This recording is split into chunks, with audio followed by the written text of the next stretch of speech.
Okay, this game is going to be Based Goddess. It's a 30-minute game where he goes 5, 2, and 8, but it's a loss, so it's going to be interesting to see how this one goes. He's currently in Bronze 2. How do you think you played? Very well-ish. What aspects of the game did you struggle with? Being put with people that do not know how to play Smite. This is annoying since it's not casuals. I want to rank up in League and improve my abysmal ELO, which is partly due to the players I am matched with. Okay, well the first thing we'll talk about Based is looking at your individual play, because everyone makes mistakes. Even the pros make mistakes, and everyone knows this. So you improving on your own mistakes will allow you to carry these games or get yourselves out of yellow hell, as you may think it is, and away from these players that you think you are technically not as you are technically better than. But overall, you should focus on yourself more than anything else. What aspects of the game did you feel comfortable with? My lane, our jungler's rotations. You were happy with our jungler's rotations? You were comfortable with your own jungler's rotations, I'm guessing that means. Okay. Right, so, here we go.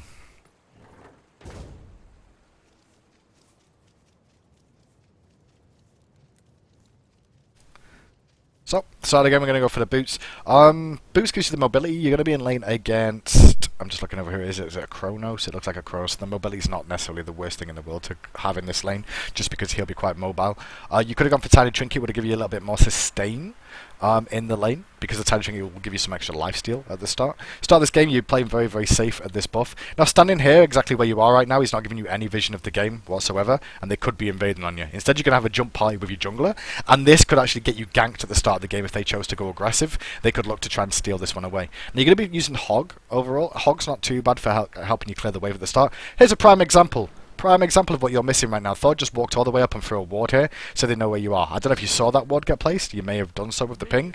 But by you doing this, you're putting yourself at a detriment by not standing at these sort of angles here to see if you're getting invaded on. Thor came all the way over and got a free ward down. If you would have seen him coming, you wouldn't have necessarily fought him, but you would have seen that he had a ward in his inventory because you would have pressed tab, and you would have also seen that the ward disappeared, and that meant he would have placed it if you didn't actually see it go down. So, don't stand around here and just chill with your laner. Support. Don't be scared to pull the buff at the start for your teammate, it will actually help them out. And don't be scared to rotate just a little bit earlier to start this camp off a little bit faster. Blue buff down, level 2 online. 1 and 3 picked up. Looking for some poke here overall. Don't be scared to throw out some auto attacks. Auto attacks are nice and useful in the laning phase.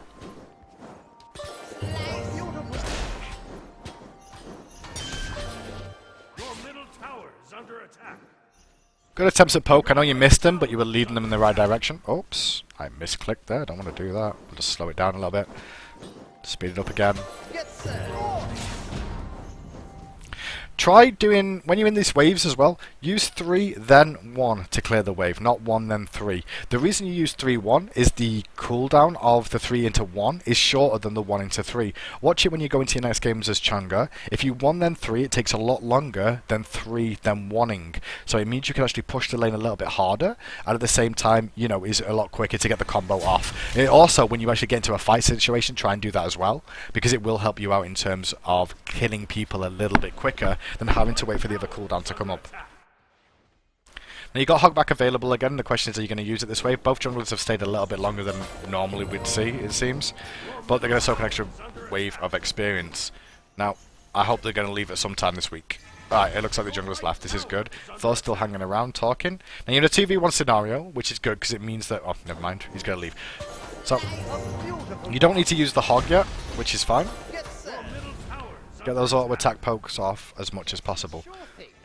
Now in the next wave, what you should be looking to do, you probably know this already, but hog the back minions and then look to go aggressive onto him, because you'll be able to put the pressure on.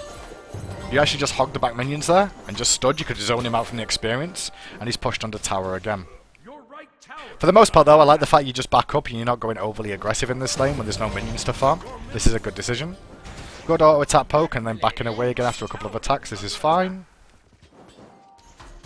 Pretty peaceful, as to be expected, solo lane. Your left tower is under attack. Hog wasn't really needed there. Like, you've been using the Hog the whole time, you didn't really need to, and now your blue buff's just come up, but you just use Hog. So if you would have saved that Hog, you would have been able to, you know, help with the speed and then do your blue immediately with the Hog available. But you use the Hog in lane randomly. You'd not used it in lane earlier, and then you came back and then used it, you know, in the lane, which didn't really help you out. You could have used a hog on the blue and then pushed the wave a little bit harder. You would have lost some creeps to the tower there if you chose to do that. Your left tower is under attack. Your right So laning phase is pretty much going as expected. It's just a farm off. Your right tower is under attack. We did base one to give Shoes a focus. Oh, sorry, we're sending the bunny back to base for most of our trips, it seems, on regular occasions, which is fine. Your right Hopefully he's coming back with a ward this time, maybe? There comes the bunny. What's the bunny boy? Bunny did bring you a ward! Wow, you're actually playing this really well. This lane's perfect. double kill. Farm, farm, farm, farm. Eventually he is going to have to go back to base. Tower is under attack. Oh, yes. Killing spree. Keep sending them on missions, which is fine. Is under attack. Here comes the bunny again. What's he bringing you this time? What candy treats? I'm late for an extremely critical appointment. Beautiful flourish. Your right tower Now, right now, is under attack. your item build's coming online a lot quicker. If you check in with Kronos, he's not gone back to base yet, which is one of the things that you need to start trying to abuse now. So when he actually leaves, you should be looking for the rotation. I don't know if you do this, but I hope you do go aggressive and look for a rotation, or to put tower pressure on, whichever is the best opportunity to do. Because he's going to have to go back at some point. You should probably be looking for a gank here, because if he stays any longer, you could probably abuse this. This time around you saved your hog. I think you learned from doing overall. Now Kronos is back. Now you need to push this hard and then look for a rotation. Mid camps are available. See, right now is an opportunity for you to rotate for the mid camps, which have just spawned, or you could get some tower pressure on, bring this tower down, get the tier 1 already. We'll see what you choose to do. Your right tower. I don't know if you're going to be able to bring the tower down in this one wave. You might be able to, though. It's going to be close. Not close enough. And so you deny one wave of experience to him, but what could you have got out of that? Well, across the map there was fights breaking out all over. 2 of your teammates died. And you could have rotated for those mid camps that are still up now and Thor's now over there. You're still sat in lane here. You could go and look for that rotation. Stop sitting in lane as much. You could just leave and just go into the jungle a little bit, if you so wish to. Now with Kronos getting items, he's kind of catching you up in terms of skill, terms of damage potential now, so... I notice how Kronos rotated after he pushed the wave there. Kronos has rotated and you're trying to stay for the tower. It's not a bad decision as long as Vulcan doesn't die. Vulcan doesn't, so that was a good pickup. Beautiful flourish. Now what we're doing, we've pushed the wave out. Now we rotate, looking for an opportunity. No, we don't. We just throw down a ward. But there's nothing else going on here, Base Goddess. You could probably abuse your rotations a little bit more. You're pushing him out effectively, and then you could look to rotate. Especially with someone that doesn't have to base as often because of the bunny. It would have helped you out a little bit better. Good juking out. You still got Waxing Moon available. Nice damage. Oh, that was just a little bit too late for the kill. It's a shame. You would have probably picked up the kill there. If you would have Waxing Mooned a little bit earlier, you probably would have killed him. But now you're still trying to fight. Now this is risky because you're in a minion wave doing this as well. I guess you're hoping for a rotation, which does come from Vulcan. But that's going to be all she wrote. Unless that is a kill now. It looks like it's going to be. Good rotation coming out from Vulcan. Now mid camps are spawning again. Push this wave out. Special delivery. We could have gone for mid camps there. We were totally out of it. But now we're going to buy some items in base. And we picked up Hog 2 as well, which is not the worst thing in the world to do. But I don't think you really needed it. Like, you're not abusing the Hog to its full advantage anyway. So maybe you should be looking at getting that Sprint 2 online if you considered you went for it. Sprint 2 would have worked out better for you. It would actually also cancel out Kronos' slow. So that would have helped you out there as well, more importantly than the Hog. Your middle tower is under So farm this wave and be looking for a rotation. Beautiful dogs. I don't think you're rotating as much as you could do, Base Goddess. That's the big issue with your gameplay so far. You're not doing anything wrong in lane, so to speak. Kronos is playing very passive. But the problem is that Kronos is a hyper carry late game. You're very strong late game, but you're not as strong out of lane as you are in lane. So you should be looking for rotations a little bit more. And it looks like you might be looking over there. No, you're just going to throw a ward out again and continue farming. By you not getting involved in the rest of the fights when you could do, you're giving their team an advantage anyway, just because you're technically doing fine in your lane. You've already taken the tower, but you're just staying here to farm and you're not rotating. You could be in mid lane right now looking to push down that tier 1 tower. Instead you're just going to hang back at your base and play safe. There's nothing really coming out of your gameplay. I'm hoping we get to a point in the game where we see some rotations coming out. Like, your other lanes may fail, but then it's up to you to try and help them pick up the pieces, or you need to abuse your lane a little bit more because you're clearly doing fine in your lane. Poppy Sprint to get a fight. This is the first time we've seen you rotate all game. Let's see how this one pays off for you. Now you're on full health and mana here. You could have 3-1'd to speed yourself up as you were going. Don't forget your mobility from your passive. Instead, you're going to soak a little bit of experience up in mid, and then you're going to have to rotate back and defend the tower. The rotation wasn't the worst in the world, but you took the very, very safe option of that. We'll just watch that back. And that was the first time I've seen you doing makeup. So you look for the rotation. But you look at the rotate, you choose to rotate at a time when there's minions. You've had all these times when there's no minions here to rotate, but this time you choose to rotate when there's minions, he's going to get a free tower push on you. So the decision to rotate here was... I'm glad you rotated, but you could have done it better if you would have farmed. You could have 3-1'd here as well to speed yourself up and give yourself more mobility than have to use your sprint. You turn up to the fight late, don't get anything out of it, but I'm glad you actually soaked the experience there, and then also take hot make cams before you go back to your tower, and then soak experience there. So you kind of traded even on experience and all in all. I'm back, milady. You are level 17, and you need to keep looking for the influence. Look to push this and rotate. Now you're looking to poke him instead of rotating again. You could go mid and just help bring down this tier 1 tower. Blue buff online, blue buff down, job's good. Back to farming, clear the wave. Your team has destroyed a middle enemy tower. Now we're looking at rotation, farm the wave first, good. There's still a fight going on. Whoa, whoa, why did we just leave? Why did we just leave? Like, you're leaving to go back to lane, you're sprinting to get back here. Right now, Kronos is all this way away. He's still got minions to deal with, so he's not going to be going anywhere for a few extra seconds. On top of that, there's a big team fight on this side of the map, and you could actually go in and support this one. Take into account your level right now, at level 17. If we press T, oh, it's not going to be T, is it? It's going to be B.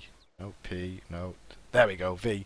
You are top gold in the game, which means that you should top gold in your team, which means you will have a lot of damage potential because you would have spent all that gold. And you can see Kronos Pendant, Bancroft's nearly finished. You could look at a rotation over here because Bastet's still in the area, and she could also try and help you out, and you could try and get a pick here overall. They wouldn't expect you to rotate over. You're not going to lose anything out of this one overall. You may trade your towers, but you've already taken that tower down anyway. And if you do manage to do this, you're going to help out the rest of your team, which is the one where you're really struggling in this game. Instead, you chose to go back and farm, though. Got the killing spree. Your middle tower is under And then after you farm, you rotate again, but where you rotating to?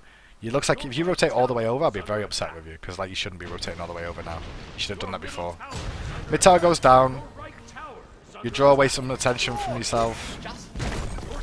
your middle tower is under attack. Kronos is rotating. Now he's just going to hang mid. Mid camps are coming up. Now you're sprinting right, finally, looking for an opportunity. You should be able to get a pick here. This should be a free kill for you, I'm pretty certain. No. Okay, go on her. She's got no mana. Just poke her down. 3-1 combos, remember them. 3-1 combos for next time. You forced out the ball, which is fine, though.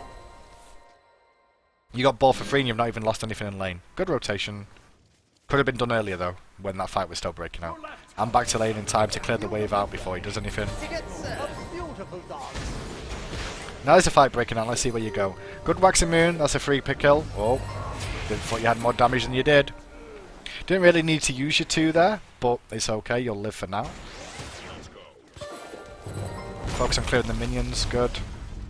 Play safe. That's our first kill of the game. And we get an assist as well from earlier when that Vulcan rotated. Always be careful. You did something there that you need to be careful of. Always be careful of using your waltz there as well. I know you're trying to get more mobility, but the waltz isn't really going to help you out that much. And it's going to be on cooldown now for the next engagement. Luckily, though, your cooldowns are low enough that it's back up again now. Good waxing moon will help bring this one down. Good pickup. Keep pushing this lane in with your team. There's no reason to back right now.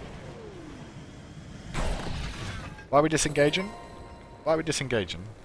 What exactly happened? Well, Rama DC'd, Vulcan died in that engagement, but Poseidon's used everything, and it was only a Geb chasing you anyway. I mean, yeah, okay, I'm okay with the disengage because she did die. Back to blue buff, farm this up one more time. And with Rama DC'd, that's pretty much the end of the game. I don't think there's much more to really talk about. I mean, I know you go 6-3 in this game. Was it 6-3? Or just check that out. Or maybe a little bit lower. You're at 5-2 and 8. Now the game goes on for 30 minutes. We've only got 7 minutes left. But with how the game's going right now, Ram is DC'd. Your biggest issues from what I've seen from this game, basically, honest, there's not a lot to really talk about. But The ways you could actually look at improving is rotating a little bit more to mid lane. That tier 1 tower in mid you could have helped push down a little bit more often. You could have also soaked up those mid camp experience, which means you would have got more golden experience, which means you would have hit level 20 even sooner than you already have done. And when you have rotated, sometimes you've left the lane and you could have actually helped a little bit more, like that rotation over to your duo lane, which could have helped them out. Instead of worrying about your teammates, look at your own individual play. Your individual play seemed pretty good, but there's still always things to improve on, like your rotations. You said you're happy with your rotations. Well, I think that's where your biggest issue was in this game, at least in this game.